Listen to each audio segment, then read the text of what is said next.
The war between No Limit and their various ops had been raging for several years already, with this Buff City native eventually playing a menacing role in the modern day war between Buff City and Deathrow on one side and No Limit's younger generation Drench Gang on the other. BD, real name K Dunn, born on March 6, 2002, was a member of Deathrow, a crew that also went by the name Savo gang and hailed from Buff City. BD was originally from the Hundreds Buff City set, which is located from 116th to 119th, with 118th being their main block. He then moved from the Hundreds in Buff City to Deathrow 085, which historically were associated with the conservative Vice Lords located at 85th of Escanaba, where he was taken in as one of Deathrow's main members. Oh, this is BD crib right here on bro. So BD was originally from Deathrow. He wasn't Nah, he originally Buff from City, Buff but City. he Deathrow too though. Like he really went out on bro. Okay. This is close crib right here, 84, 44. So BD, so it's like so did he move from the Hundreds to Buff to Deathrow? He moved right here on bro. Okay. On photo. He attended Bowen High School, which is a public 4-year high school, which is located in the south side of Chicago. Interestingly, while he was growing up, he would meet a woman called Diane Latiker, who was the founder of Kids Off the Block, or KOB, an anti-violence activist and 2011 CNN Top 10 hero. Her non-profit organization provides recreational activities and educational opportunities for young people in Chicago, focusing on the neighborhood of Roseland. KOB brought community outreach to a whole new level through counseling or activities such as sports, drama, dance, or music. It was through this program that as an 8th grader, a 13-year-old BD met Latiker when he was playing on her basketball court, with her telling him he could apparently come and play there anytime he wanted, with a quote from a young BD later circulating in the media, with him saying, "I seen a whole full-court basketball rim, and then when I asked, I came across the street and knocked on the door and asked could we play basketball, and she said yeah, like a whole group of us ready to play basketball, and she said we could come up here anytime," with BD later saying that she became like a grandmother to him, and that when he's around her, he would truly feel safe. The sanctuary her basketball court had provided was much needed in BD's turbulent childhood. His dad, K Dunn Sr., had been shot dead in the streets when BD was just 11 years old, and BD also had a twin brother that went by the name Fa, another Deathrow member hailing from Buff City, real name J Dunn. Not much is known about BD since he lost his life so young. Aside the rumors of him having as many as 10 bodies that swirl around Reddit forums, there's really minimal information to go on, and unlike King Von, Lil Jeff, or Mad Max, BD is a Chicago gangster with a fairly small digital footprint. But he did leave behind a legacy online in the form of his Snitch K movement, something that's been going on ever since he died. It seemed like that. How long the Snitch K movement been going on for y'all? BD started that shit on bro. But, you know, it's been going on since he died though. Beat that shit. On the song, BD rapped Rapid Fire, all about spinning the block with killers, spotting his ops, and hopping out shooting. In the video, his friends were seen waving around a belt, a reference to modern day Chicago slang of putting belt to ass, or applying pressure to one's ops. BD rapped about carrying his gun 24/7 because so many people wanted to see him dead. He would rap that he was only 13 when he had to dodge bullets, and that this made him grow up and give his ops hell, as well as mentioning getting with a woman and taking ecstasy as a teenager, merching it on KTS Dre, and saying that he'd spent time with the older Lakeside member. He would claim that him and his twin brother Fa had started the new war amongst the new generation of gangsters in the area. Indeed, it did seem like BD and his twin played a major role in starting the war between the younger generations of these historic gangs. So now you have some more information on the background of BD, let's return to the timeline and look at how this new generation of gangsters went to war and escalated things to dangerous new heights.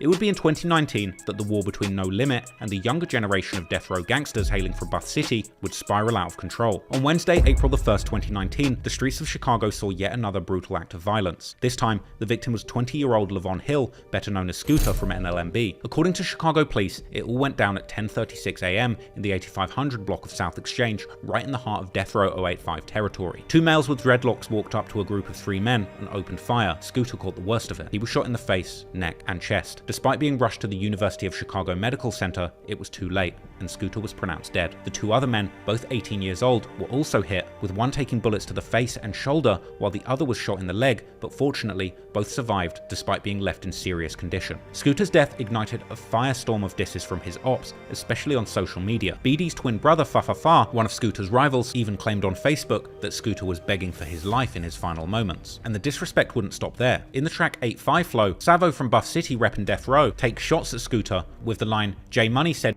let's boot up," smoking on a whole bunch of Scooter. And in the song Hit Up, a song by Jackboy 2 from Lakeside, the diss is even more direct, where he rapped Scooter got hit up. Jayla from Deathrow 085 also jumped in, saying that she's smoking on Scooter and Max from NLMB in her rap. I've been smoking Scooter mixed with Max. The aftermath of Scooter's murder led to the arrest of J Money from Deathrow 085. And he's currently locked up at Cook County Correctional Facility, still awaiting trial. J Money, whose real name is Terrell Webb, isn't just any gang member, but he's actually the younger brother of Hell Rel, a senior member from Lakeside, who was hit with 10 years for the involuntary manslaughter of Christopher Jackson, aka Mad Max, the top shooter from NLMB, who was identified by Max after the shooting in a deathbed confession. This provides a clear motive for his younger brother to want to seek revenge on No Limit members. 3 months after Scooter's death, the cycle of violence continued and retaliation would take place. This time, the streets claimed Malcolm Sabs, better known as Mook, from Deathrow. No Limit wasn't about to let Scooter's murder go unanswered, and on August the 11th, 2019, they would take their revenge. I mentioned this murder in my original video on the war between No Limit and their rivals, but back then, I didn't have as much context as I do now. But of course, despite a lot of time passing, the beef between Lakeside and No Limit had continued raging, with lives continuing to be lost on both sides, and in 2019, there would be a violent exchange between members of No Limit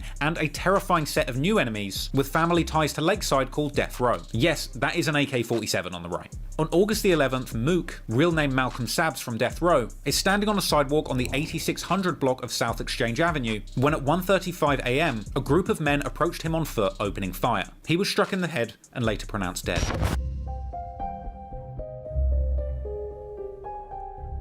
Unfortunately, the war was only intensifying, and from here, back and forths between these groups would take place with rapid speed. And as I discussed in my No Limit video, a revenge killing would take place targeting a No Limit affiliate just a day later. On August the 12th, Willie from No Limit is targeted in what appears to be a retaliatory attack. The 18-year-old, real name Willie Washington, was standing on the sidewalk at the 7800 block of South Phillips Avenue. When a car pulled up, 2 people jumped out, shooting him multiple times, jumping back in the vehicle and driving off. He was shot in the back of the head and the body, being pronounced dead by 8:52 AM. But much like the other senseless killings that we have seen in the Chicago gang wars, Willie's body would lay in the street for an extended period of time, during which time members of the public were able to take a picture with the grisly photo of Willie laying face down in the street circulating on social media, but I won't show you here. The cycle of retaliation didn't end with Willie's death. Just a day later, on August the 13th, J Money from Deathrow took to Facebook to mock Willie's murder with a laugh emoji showing how deep the animosity still ran. As time went on, more details would come out, as on January the 5th, 2020, a witness came forward to the police implicating BD and another accomplice in the shooting. The witness had apparently told that BD and his partner planned to slide, a term interpreted by police as planning to target anyone that they saw in the neighborhood. BD allegedly fired 7 to 8 shots directly at Willie before retreating to the car, and an uncharged co-offender then approached Willie and delivered several more fatal shots while he was on the ground. BD faced first-degree murder charges with bail set at $500,000. Meanwhile, rumors circulated that Fat Lord, real name Marlo Rainey, was the driver who actually snitched on the hit. His gang vehemently denied these claims though, insisting that there was no paperwork on him. Perhaps this is where BD gets his Snitch K moniker from. Free J Money though, for them. Free J Money, free Fat Lord. Free Breezy. Free Fat Lord. Free Fat Lord. Fat Lord on the way, bro. All them on the way. We ain't gonna lie to you, yeah, we big snitch. None of that shit. Folks not no rap, none of that shit. We not entertaining none of that shit. You know? What? Ain't no paperwork. We not entertaining none of that shit. You know? Question, I ain't gonna lie. That's some shit. You know? That's some shit. Probably was bad. Anyway, adding another layer to this complicated drama, it was later also revealed that Tarantino from Buff City, also a rapper, had been involved in the murder. In his track Yeah Yeah, released February the 15th, 2021, Tarantino rapped about how BD's actions sparked a deadly conflict between guys from Buff City and Deathrow against NLMB, and claiming that BD's hit on Willie was actually the catalyst in this war, with Reddit posts also suggesting that this incident is why Buff City and Deathrow had clicked up to begin with. Tarantino, who was arrested at 16, is now serving a 35-year sentence at Menard Maximum Security Facility from charges related to him being an accomplice in Willie's murder. BD actually rapped about this in his song Biggest Snitch K, where he said, "How they gonna give Tino 35 years? My dog was only 16. But more interesting were rumors circulating that not only had BD been on the hit with Tarantino, but BD actually beat the charges. Willie's death further fueled the cycle of violence, with his ops dissing him relentlessly. Jackboy Dez from Lakeside threw shade in his song Hit Up, where he dissed Willie and said that he got killed trying to get the bus and now he can't get up. Savo from Deathrow also took shots, appearing to attempt to FaceTime Willie after his death, underscoring the ongoing animosity and relentless nature of these gang disses. the violence would continue to escalate from here as the rivalry between Deathrow and NLMB intensified, and as mere days went by, more violence would occur, and the next victim would be a No Limit member by the name of Magic, who I also covered in my last video. Sadly, the violence wasn't over yet, because only 2 days after that, apparently the cousin of Mad Max, Magic from No Limit, the same person who had been on that FaceTime call with Cairo after he'd hung up on KTS Dre, was standing next to a car on the 7800 block of South Essex Avenue, only 1 block over from where Willie had been killed, when a dark coloured vehicle drove by with someone inside opening fire on the group of people standing by the car. Magic, real name Kenneth Summers, would be struck in the head, later being pronounced dead in hospital. This is just one of the latest devastating losses for No Limit. Speculation soon arose that BD might have been involved in this murder too. However, a Redditor would actually post Magic's highly redacted murder report, which sparked new theories. The report itself hinted at another suspect, none other than 31-year-old KTS Dre himself, the senior Lakeside member, also known as Cutthroat Draco, real name Londre Sylvester. This report suggested that KTS Dre and other alleged shooters from Lakeside and Pocket Town could have been behind the killing. According to the report, the suspect was initially arrested for a sex offense after being found with a woman in a Chevy with Missouri plates. Bodycam footage later identified this Chevy as being linked to the homicide investigation on Magic. KTS Dre's involvement seemed plausible, but the investigation didn't reach a clear conclusion before Dre's own violent end, and Dre would get out of jail soon after this, and he would still manage to stay active on social media, telling the world that he didn't plan to leave Chicago, as I covered in my last video. But by December of 2020, he would be back home, going live on social media, telling people that he didn't want to leave the city of Chicago, and saying that he's still shooting his ops whilst fighting court cases. Man, I ain't gonna be nowhere but in Iraq. I'm over east, block soldier. We ain't shooting from no car, we just trying to get close. Talking about, am I in Iraq? I just had court in Cook County today. You talking about? Bro, you need to leave the city, unless they gonna get you. Dre then tells his ops to come and kill him because he's tired of them threatening him. Sooner or later. Sooner than later, y'all. I'm tired of this.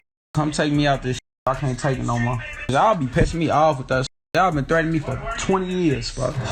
It's y'all. KTS Dre clearly had No Limit on his mind during this period. That month he also released the song NLMB K Part 2 alongside KTS Rio, which had lyrics seemingly aimed at G Herbo, saying that he's still on the block, unlike these rappers who only act gangster. KTS Dre would be in and out of jail for the next couple of years until he met his untimely demise in 2021, but before that would happen, there would be yet more skirmishes in the streets between the younger generation, with the next loss being a tragic incident aimed at members of Deathrow. Savo, whose real name was Duhwan A. Curry, was a prominent figure in Deathrow and a rising star with a reputation that resonated across the streets and in the music scene. He was known for tracks like Applying Pressure featuring Fat Lord, and things like this had made Savo a top target within the Deathrow crew. His music was a blend of the street tales and braggadocio, capturing the essence of his life on the edge of the gang conflict, with him rapping about toting guns and asking his ops who wants to smoke. On September the 7th, 2019, while on house arrest, Savo was gunned down on the 10600 block of South Avenue around 9 PM. He was struck in the abdomen and leg and was rushed to the University of Chicago Medical Center, where he was pronounced dead. At just 18 years old, his passing was a crushing blow to Deathrow. The streets were rife with speculation linking Savo's murder to the ongoing gang feud with NLMB, and rumors circulated that NLMB members might have been involved in the shooting. However, these claims remain unverified, with some claiming that Savo was actually killed by a set of Latin kings called the Dragons. Regardless, the tragedy was particularly hard for BD, a close friend of Savo, who was visibly affected by the loss, as evidenced by his emotional Facebook post 21 months after Savo's death. The murder of Savo represented a significant loss for Deathrow, something members of NLMB would be particularly proud of, providing them with a form of revenge for previous losses like Scooter and G Will. On February the 9th, 2021, No Limit Faro released a track titled Real Facts, which included a direct diss aimed at Savo. Savo's death not only highlighted the deadly nature of the gang conflict, but it also underscored the brutal cycle of violence that was persisting in this area. His story is a stark reminder of the high stakes and relentless tension characterized that echo through the lives of those involved. One day you're dissing your dead ops, the next day you are the dead op. And unsurprisingly, this moment of celebration for No Limit members would be short-lived, and it wouldn't be long before they were mourning once again. The next loss would be that of Breezy Lord. Born Terrence Brooks, he would fall victim to the streets on November the 26th, 2019, marking yet another devastating blow for NLMB in the midst of their ongoing war with Deathrow. Breezy Lord was a veteran member of No Limit and a generation older than the likes of Zello and Savo. That fateful night, around 9:15 PM, Breezy Lord stepped out of the car in the 8300 block of South Crandon Avenue. As he did, a male assailant approached and opened fire. Breezy tried to flee, but the gunman pursued him relentlessly, firing multiple shots. Breezy was struck several times in the head and collapsed nearby, succumbing to his injuries on the spot. The scene was grim, with Breezy pronounced dead by the time the authorities arrived. The murder of Breezy Lord was particularly significant as it underscored the escalating violence that didn't discriminate by generation. NLMB was losing members from every era. Breezy and Magic, both representing an older generation that had seen the gang's rise over the years, still falling victim to the war that was plaguing the younger generation. The losses would continue, painting a bleak picture of this ongoing conflict with no end in sight. The impact of Breezy Lord's death was felt particularly within NLMB, especially by G Herbo, who paid tribute to his fallen comrade in the track Whole Hearts from his 2021 album 25. In the song, Herbo raps mournfully that he lost his homie Breezy, a poignant reminder of the void left by Breezy's death, with his passing resonating not just within the gang's hearts, but in the broader hip-hop community and the music that would make history, documenting the goings-on in the area. As NLMB continued to grapple with these losses, the cycle of violence would persist, with each murder fueling further retaliation. And unfortunately for No Limit, the next person to lose their life would be another affiliate of theirs. The cycle of violence continued on December 1st, 2019, with the murder of Markel D. Sheard, better known on the streets as G-Doty. At just 21 years old, Doty was walking through the neighborhood of the 7500 block of South Colfax Avenue when his ops caught up with him. It was around 3:11 p.m. when Doty was in his own world, listening to music with his AirPods in, when a vehicle pulled up beside him. Without warning, shots rang out from the car and Doty was hit multiple times. Chicago police arrived quickly, but it was too late,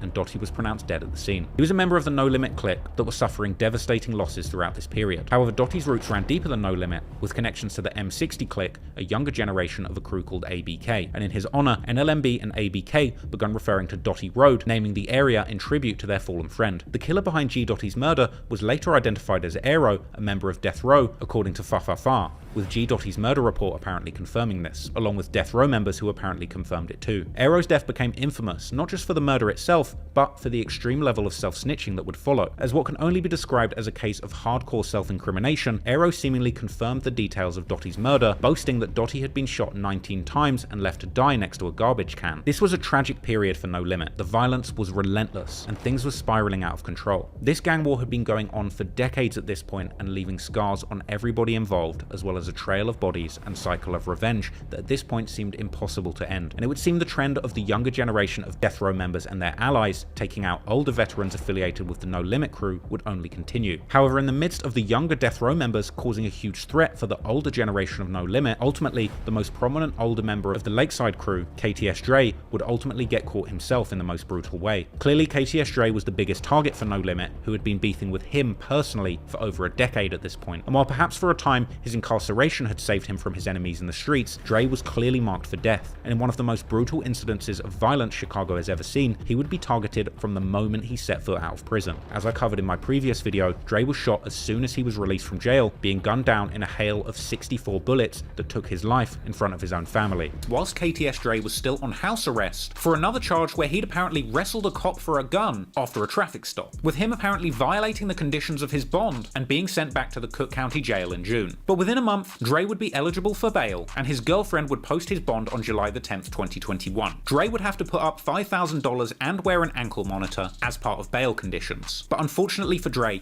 he would never even make it home to serve his house arrest, because as he was leaving Cook County Jail after bailing out, a car pulled up around 8:50 p.m. with two men said to have fired dozens of shots. A total of 64 shots would strike KTS Dre, real name Londre Sylvester, with him later being pronounced dead. After the murder, police were seen putting dozens of evidence markers around the scene, with the news of this brutal shooting once again making its way onto the TV news. A man is dead after a shooting right in front of the Cook County Jail. Chicago police say a 31-year-old man and a 60-year-old woman were walking when two people got out of a car and fired shots, striking them both. The man suffered gunshot wounds to the face and chest and was pronounced dead at Mount Sinai. Footage from the scene shows several evidence markers placed on the street and near the sidewalk. A man named Londre Sylvester was leaving the jail.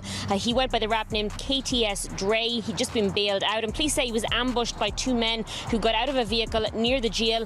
Sylvester was shot as many as 64 times and pronounced dead at Mount Sinai. In the aftermath of Dre's death, his sister would claim that somebody must have given his location away, and his mother claimed that it was too dangerous to even hold a funeral for him. Naturally, they would fear rivals coming through and shooting the memorial up, ironically something that KTS members had allegedly done to their rivals from No Limit many years before. With that in mind then, it's no surprise that following KTS Dre's death, No Limit members would mock him relentlessly. Cairo would initially pretend to mourn KTS Dre's death, clowning on Instagram and pretending as if he was genuinely upset about the loss, playing emotional music over pictures of him smoking as if he was sad. Meanwhile, Lil Wet would post a facepalm emoji on IG, others would mock Dre for being shot 64 times, posting up that they're going to go and play Nintendo 64, whilst others would make posts suggesting that messing with No Limit was a bad decision. Many said that they were smoking on Dre. Some posted pictures in tribute to Mad Max. EVK Juby celebrated with a big drink. NLMB Jock mocked him. Meanwhile, many on the KTS side of the war would mourn their loss. Lil Art paid tribute, saying that his killers are going to avenge Dre and that he will see him soon. Ultimately, the death of KTS Dre represented the final chapter in a nearly 10-year-long feud. While it's not definitively clear who was responsible for the killing of KTS Dre, what is clear is that this beef has escalated so much over the years that it was unlikely that KTS Dre would ever be able to live a long life in the city of Chicago. And while No Limit members were celebrating the death of KTS Dre like no other, sadly this would not represent the end of the war by a long shot. Because even if one of their most feared ops was off the street, there would still be an endless supply of enemies and their surviving relatives gunning to kill and hurt members of the No Limit crew. Unfortunately for the younger members of Deathrow, the murder of KTS Dre represented the loss of one of their own prominent OGs. And while clearly the members of No Limit were jubilant following the downfall of perhaps their longest running enemy, things weren't calm on their block either, as beloved affiliates from their area would continue to lose their lives in relation to their separate beef with KTS affiliated group Pocket Town, including the high profile murder of one of G Herbo's closest confidants, Lil Greg, which I covered in my previous video, but I won't get into here. But soon, another known figure in the younger generation of Deathrow would unfortunately lose their life too. On January 2nd, 2020, the streets of Chicago would catch up with one of the most dangerous members of Deathrow, Aero, real name Michael Portis, who was only 17 at the time. This all went down when Aero and his homie Fat Lord apparently decided to slide on some Dragons, members of the Latin Dragon set based out of 83rd and Muskegon, also known as Dragontown. The Latin Dragons had been at odds with sets like the big time LKs and Deathrow, so when Aero and Fat Lord rolled up in a turquoise SUV, they were looking to settle the score, but this time things didn't go as planned. It was around 3:45 PM that day when Aero and Fat Lord made a U-turn at the end of the street, parking the SUV nearby. Armed with 9mm handguns, they got out and started shooting. Their target, a 24-year-old neighbor of Elvis Garcia, managed to escape with just a wound to his arm. Garcia, a 39-year-old civilian, wasn't so lucky. He was struck multiple times as he ran into the street, but Garcia wasn't defenseless. With a valid concealed carry license, he pulled out his own .40 caliber pistol and returned fire. Aero was hit, and this time the wounds would be fatal. Fat Lord wasn't unscathed either. He took 2 bullets, one in the arm and one in the lower back, but in a stroke of luck, Fat Lord managed to drive himself to the hospital, ultimately wearing the very same clothes that he had on during the shootout. Things wouldn't be looking good for Fat Lord, and this wasn't the first time he was in trouble with the law. In 2018, he was sentenced to 2 years probation after pleading guilty to aggravated unlawful use of a weapon. That case had seen him caught with a loaded gun hidden in a vehicle compartment during a traffic stop. Perhaps it was in the face of all of these legal issues that Fat Lord decided to cooperate. But regardless, with Aero being one of the most prominent younger members of Deathrow following his passing, unsurprisingly, the usual mocking and disrespect followed. Vello Mac, an NLMB member, didn't waste any time laughing at Aero's fate. It was a bitter irony. Aero, who had once mocked Dottie for being left dead next to a trash can as he was killed, now found himself on the receiving end of the same dark humor after he died. But unlike many of the victims of gang violence in this story, Aero wasn't taken out by an op. He was killed by a civilian, a man who was just trying to protect himself when Aero made the fatal mistake of shooting at him. Even in his final moments, Aero managed to have wounded a Street King gang member, but it wasn't enough to save him from the instant karma. And Aero's death was just another reminder that in the world of gang warfare, once you pick up that gun and pull the trigger, anything could happen after it. Ultimately, the violence was continuing to play out on all sides of this complicated and long-running war throughout 2020, 2021, and into 2022. The latter of which would see yet another No Limit member sadly losing their life to the streets as well.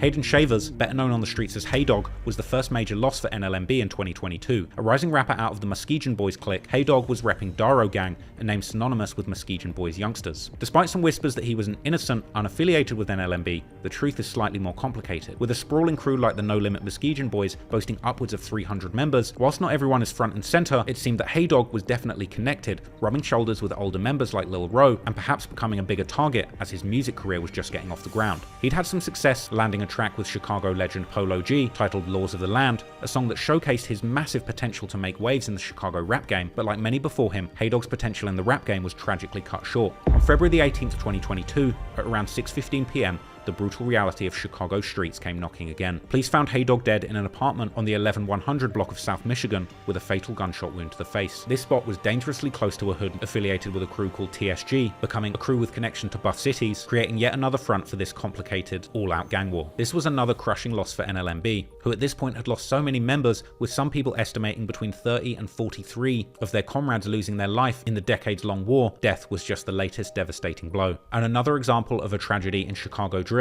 where a promising rapper's career is silenced by the sound of gunfire. 2022 would shape up to be an incredibly violent year in this area, and only 2 months would pass before Deathrow would lose another one of their members. Rayvel E. Lofton, better known as Vello, was just 20 years old when his life would come to a sudden and violent end. Vello was a respected member of Deathrow and another crew called BTBG, and his name apparently carried weight in the streets. But on April the 10th, 2022, Vello found himself far from the familiar battlegrounds of Chicago in a place called Rantoul, and it was on the 600 block of St. Andrew's Circle inside a home when things went south. By 9:30 p.m, Vello was pronounced dead, the victim of a shooting that apparently stemmed from an altercation. The man behind the trigger was allegedly Quionte D. Cheney, an 18-year-old who was quickly arrested for the murder. The news of Vello's death traveled quickly through the Chicago streets, and the way that Drench Gang celebrated his demise, it almost felt as though someone close to GME or NLMB must have been responsible. This suspicion was fueled by the fact that after Vello was taken out, NLMB and Drench Gang members took to social media to diss him extensively. Faro, Varu, Moowop, and Lil Hot were among those who couldn't resist throwing shade at him after he lost his life. Even G Herbo, one of the most prominent rappers from No Limit, would get involved in the celebrations too. After Vello's death, Herbo would publicly shout out Drench Gang's Faro and a few other No Limit Drench Gang members, adding fuel to the theories that they were indeed involved. But for those celebrating the latest death of their rivals, it wouldn't be long until they too were mourning again. Daniel Smith, better known as Shine, was a known figure in the streets from the Terrortown era. Seemingly with some ties on both sides of the war, he had been seen vibing with members from Black Mob, as well as rubbing shoulders with OGs from No Limit Muskegon Boys, including the likes of NLMB Faro's father during their golden days of freestyle sessions. Wait, yeah, he can run the 5. Okay. You know who it is. 3 feet. React. Who truer than? Don't bother, stress yourself. I go harder, I stretch the wealth. No suicide doors, but the car make you stretch yourself. But she's the car ain't even stressed itself. I'm a problem. You got one? Call her. How come you haul her? Whoa! Yeah, Chi-Town's only back. I do it all. Been through it all. So no, I don't only rap. Beef, I take your life like you owe me that. Be for real, all you phony cats. Never sold drugs, help snubs. You ain't known for that. You a snitch, you just known to rat. You ain't keeping it real. You just out trying to work for a deal. Who else you know with street cred with commercial appeal? But fast forward to May 31st, 2022, it was around 1:55 p.m. when Shine found himself in the front courtyard of an apartment complex on the 7800 block of South Colfax Avenue. In a heartbeat, it would be here that gunfire erupted and he was hit in the torso. Shine was pronounced dead on the scene, another life lost to the relentless war in Terrortown. Rumors would swirl around who was responsible for this hit, with some rumors attributing it to a group called the Snakes, a notorious 905 alliance. And for those not in the know, the 905 alliance is the term used to describe a coalition of gangs made up of OTV 029, Frank Block 800, and Rawtown or Mick Gang. This was a dangerous alliance, and there was also speculation that it may have been a woman who set him up. And in a dramatic twist, a video would surface showing the woman, with her mother even questioning her involvement as the authorities moved in to arrest her. The scene was tense, and yet again, this would once again prove just how dangerous this area was, with there seemingly being a limitless number of rival gangs, and even two-faced women that members might fall prey to. But the killing wasn't over, and this incident would be followed by another tragic passing of another NLMB OG. Baron Jones, better known in the streets as Big B or Big Twin, was a respected OG from the No Limit clique. He'd apparently been close friends with Breezy Lord and G Slim. Big B was clearly a credible name on the streets streets when it came to the older generation of No Limit, but his life would be abruptly cut short on June the 17th, 2022, around 8:30 p.m. when he was chilling on a porch on the 8400 block of South Bennett Avenue, an area apparently deep in No Good territory, another hood that's known for a feud with No Limit, and while sat there, he would be struck down by a hail of gunfire. Multiple bullets hit Big B, sealing his fate in a brutal attack. Once again, the question of exactly who might arrange this hit remains murky, with speculation that even more sets, like No Good, 358 Gang, or 650 might have been behind this incident. This murder would be yet another reminder of just how dangerous it would be being an OG affiliated with such a high-profile gang and still living in the area where the war rages on between the younger generation. However, despite the losses suffered by prominent OGs, the next person to lose their life in this area will be someone in the younger generation with ties to Drench Gang. But this time, the death wouldn't be the result of gang violence, but actually a tragic accident that came as the side effect of the outlaw lifestyle.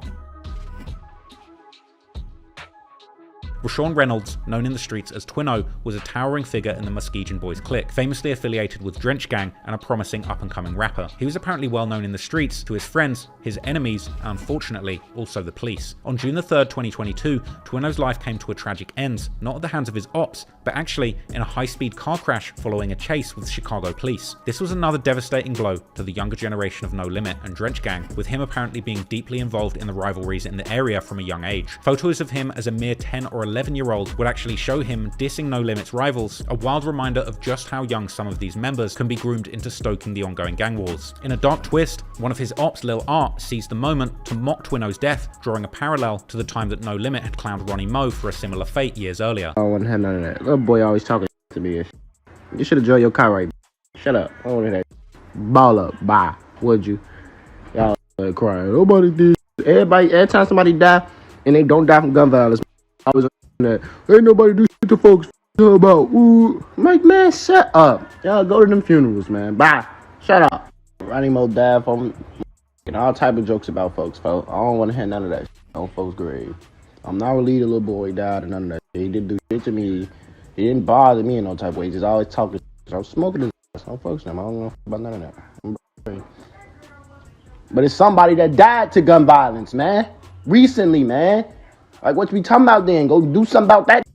Like, you just be talking on the internet like y'all tough as hell. Stop talking on the internet for y'all fans and shit, bro. It's real life, bro. It's people's mamas crying and kids ain't got their daddies no more and shit, bro. Go do something about that shit, bro. Stop trolling on here, worried about somebody else and worried about what the fans gonna think about what we saying about y'all dumbass homie for being a crash dump.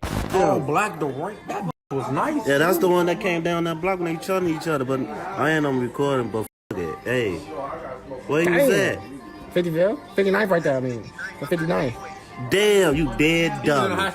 Even though the ops weren't responsible, this sort of taunting only added fuel to the already intense rivalry. And while he's no longer with us, Twino's legacy would live on through his actual twin, Baby Drench, aka Lil Ro, another Drench Gang rapper who continues to carry the torch for his brother musically. No Limit would even adopt the catchphrase, Forever Twino Grinding, a tribute to Twino's earlier song Promoting Everybody released in 2019. The death of Twino just goes to show you that living that street lifestyle and being from an area as treacherous as Terrortown has a high probability to end in tragedy, even if it's not at the hands of the ops. Sadly, after this, another older member associated with No Limit would lose their life too, this time once again to the brutal gun violence that was so common in this long-running gang war. On July 22nd, 2022, Denzel Larnell Walker, also known as Zello, was gunned down in the streets. He was a veteran member of the Muskegon Boys clique and a significant figure within NLMB, as well as being a key player in the ongoing feud with Deathrow. Despite the ongoing bloodshed and devastating loss of Savo in 2019, Zello continued to be a formidable presence in the streets, following the lead of BD, who had returned from his legal battles with a vengeance. But that fateful afternoon, around 3:15 p.m, Zello was standing on a street corner in the 7500 block of South Colfax Avenue, engaged in a conversation with an elderly man. As if out of nowhere, gunfire would erupt from across the street. That older man, who was 65 years old, was struck in the leg, but declined medical help on the scene. Zello unfortunately was less lucky, being hit in the body. He was quickly rushed to the University of Chicago Medical Center, but was sadly pronounced dead upon arrival. Initially, there was some confusion amongst Redditors about Zello's affiliations. Some speculated that he'd been killed in Black Mob territory. However, as it turned out, Black Mob had actually lost control of that area, which had actually become a hotspot for No Limit members to linger, creating a dangerous environment where anything could pop off at any minute. Funnily enough, prominent No Limit veteran Cairo, in an interview, would clarify that this territory was now under No Limit's influence following Black Mob's decline due to their inactivity. This 76 of Kingston right here. I just think we could just walk on like 79th and 78th. This odd too. All that shit. We can walk on 75th too, where some used to be there. Who the f used to be on 75th? I don't know them niggas. We ain't even gonna say their name. Them names, I don't know them. We ain't even say their name. Some Black Mob members would come out later to reiterate that Black Mob was actually still active in the streets, as well as dissing No Limit members Richie Rich, C-Mo, Mad Max, Bobo, and Kobe. Yeah, you heard from saying, you know what the Richie Rich trying to hop that gate. Yeah, you know. I'm squad. Savo got caught on the fire. Then would be dead, man. What you talking about? Long live Bobo. Long live. We smoked the shot at him. I know what's going on, man. Kobe, C-Mo, Max. Look, know how I'm coming. Long live the legendary, man. Niggas don't like fuck Aero. What the fuck going on, man? Stupid. It's a gang thing. Far would confirm Zello's killing as Deathrow's work on his Instagram story, cementing the fact that Zello's death was a direct result of the ongoing feud, in posts where he appeared to name 5 ops that were killed by their gang. One theory circulating in the streets suggested that BD, known for his relentless pursuit of his enemies during this time, was actually behind this hit, as he was the individual credited with putting in the most work against their rivals, according to Deathrow and Buff City affiliates. The next person to lose their life would once again be related to No Limit. Frederick Dunn, also known as Freddie NLMB, met his tragic end on August 4th, 2022. Freddie was on the 2600 block of East 75th Street when a gunshot rang out and a bullet struck him in the head. He was rushed to the hospital, but like so many before him, the wound ultimately proved fatal. Freddie's death would be another example of how the beef between No Limit and their rivals continued to spill over in territories that were once strongholds for other gangs, as the location where Freddie was killed had since lost its association with the Black Mob crew, but this hit was allegedly orchestrated by a member called AWOL, who hailed from Black Mob, real name Dow Artist Deante. AWOL, age 42, was initially charged with Freddie's murder, but in an unexpected twist, that charge was reduced to only a gun charge. For Freddie, it didn't matter that he was an older member with a degree of separation from No Limit's current conflict, because in the eyes of the ops, any loose affiliation with a rival gang was enough to make him a target, and sadly, once your face has been associated with the enemy in the Chicago gang wars, people really don't forgive and forget. Once again, speculation would arise on internet forums that perhaps BD had been involved in the hit, but once again this is unverified. The war between No Limit and their enemies would show no signs of stopping, and 2022 was shaping up to be one of the most violent years in history for these East Side gangs. Just weeks after the murder of Freddie, tragedy would strike once again. But this time, the loss would cut even deeper, with the victim being a name beloved by the younger Drench Gang members. Lil Trey Young, real name Kenneth Rufus, was just 18 years old when his life was brutally taken on August the 27th, 2022. It was around 1:30 AM when Lil Trey was sitting outside the 500 block of West 87th Street. A resident inside the house was startled by a loud disturbance, only to step outside and find Lil Trey riddled with gunshot wounds to his body and head. And despite being rushed to the hospital, there was nothing the doctors could do, and Lil Trey was pronounced dead, marking the 7th loss for NLMB in an extremely short time span. Initially, fingers were pointed at Deathrow members, once again with people speculating that BD might have been behind this hit. Yet unlike other situations where Deathrow members would celebrate after the murder, like what happened after Willie was killed, this time Deathrow remained fairly silent, and the hit on Lil Trey Young would actually go unclaimed, adding a layer of mystery to this already tragic event. For the Muskegon Boys clique, of which Lil Trey was a part of, his death was a devastating blow. As a younger member with ties to Drench Gang, this incident hit many of their members hard.